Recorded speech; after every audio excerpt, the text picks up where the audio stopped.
Pot to Plates நேயர்களுக்கு வணக்கம். இன்னைக்கு நம்ம வீட்ல இருக்கிற பொருளை வச்சு டக்குன்னு 5 நிமிஷத்துல பண்ணக்கூடிய ஒரு ஸ்நாக் ரெசிபி தான் பார்க்க போறோம். உருளைக்கிழங்கு பக்கோடா.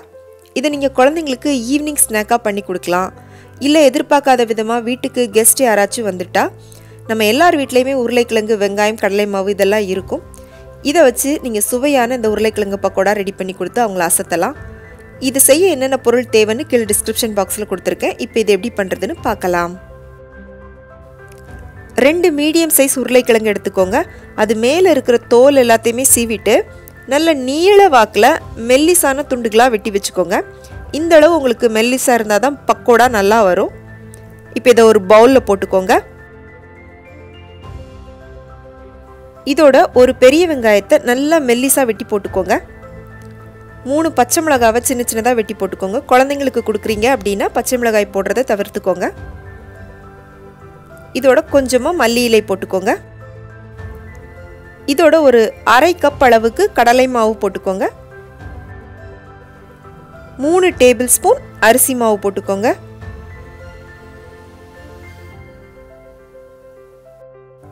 இதோட ஒரு 1/2 டீஸ்பூன் அளவுக்கு மிளகாய்த்தூள் சேர்த்துக்கோங்க. மிளகாய்த்தூள் வந்து உங்களோட காரத்துக்கு ஏற்ற மாதிரி போட்டுக்கோங்க. 1/4 டீஸ்பூன் மஞ்சள் தூள், 1/4 டீஸ்பூன் சீரகத்தூள் போட்டுக்கோங்க. தேவையான அளவுக்கு உப்பு சேர்த்துக்கோங்க. இதோட 1 இன்ச் அளவுக்கு இஞ்சியை நல்லா பொடி பொடியாக வெட்டி போட்டுக்கோங்க. 1/4 டீஸ்பூன் பெருங்காயத்தூள் சேர்த்துக்கோங்க. 1/4 டீஸ்பூன் மிளகுத்தூள் சேர்த்துக்கோங்க.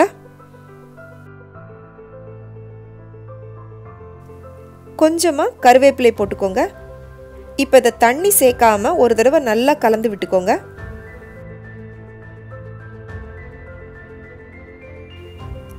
நல்லா கலந்து விட்டுட்டு தண்ணியை ஒரே நேரமாக ஊற்றி பிசையாமல் கொஞ்சம் கொஞ்சமாக தெளித்து பிசைஞ்சுக்கோங்க.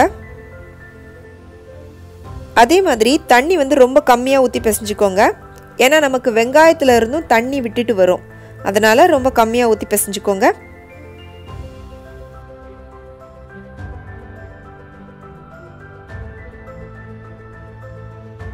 இந்த அளவு இருந்தால் போதும். உங்களுக்கு கிள்ளி எடுத்து போடுற மாதிரி இருந்தால் போதும். இப்போ இது ரெடி ஆயிடுச்சு. இப்போ இது சூடான எண்ணெயில் போட்டு நம்ம பொரிச்சு எடுத்துடலாம். ஃப்ரெண்ட்ஸ், நீங்கள் நம்மளோட சேனலை முதல் முறை பார்க்குறீங்க அப்படின்னா கீழே இருக்கிற சப்ஸ்கிரைப் பட்டனை அழுத்தி சப்ஸ்கிரைப் பண்ணிக்கோங்க. பக்கத்தில் இருக்கிற பெல் சிம்பலையும் கிளிக் பண்ணிட்டீங்கன்னா நான் போடுற புது வீடியோவோட நோட்டிஃபிகேஷன் உங்களுக்கு உடனுக்குடனே கிடைக்கும். இப்போ இதே ரெசிப்பியில் நீங்கள் உருளைக்கிழங்கு போடுறதுக்கு பதிலாக முட்டைகோஸ் இருந்துச்சுன்னா அதை நல்லா மெல்லிசாக வெட்டி போட்டு கொடுக்கலாம். காலிஃப்ளவர் போடலாம், ப்ரோக்கோலி போடலாம். அதே மாதிரி உங்ககிட்ட பசலைக்கீரை இருந்துச்சுன்னா அதையும் போட்டு பக்கோடாவாக பண்ணி கொடுக்கலாம். இதெல்லாம் நம்ம குழந்தைங்களுக்கு தனியாக கொடுத்தோன்னா சாப்பிடவே மாட்டாங்க. ஆனால் இந்த மாதிரி ஏதாவது நம்ம பண்ணி கொடுக்கும்போது அவங்களுக்கு வித்தியாசமாக இருக்கும். அதே சமயம் ஒரு புதுவிதமான ஒரு சுவையாக இருக்கும். ரொம்ப விரும்பி சாப்பிடுவாங்க. நம்மளுடைய உருளைக்கிழங்கு பக்கோடா தயாராகிடுச்சு. இதை எண்ணெயிலேருந்து வெளியில் எடுத்துடலாம்.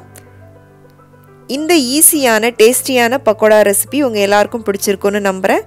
இதை கண்டிப்பாக உங்கள் வீட்டில் செஞ்சு பார்த்துட்டு எப்படி இருந்துச்சுன்னு உங்களுடைய கருத்துக்களை எனக்கு கீழே கமெண்ட் பாக்ஸில் சொல்லுங்கள். பிடிச்சிருந்தா உங்கள் ஃப்ரெண்ட்ஸுக்கும் ஷேர் பண்ணுங்கள், லைக் பண்ணுங்கள், சேனலுக்கு சப்ஸ்கிரைப் பண்ணுங்கள்.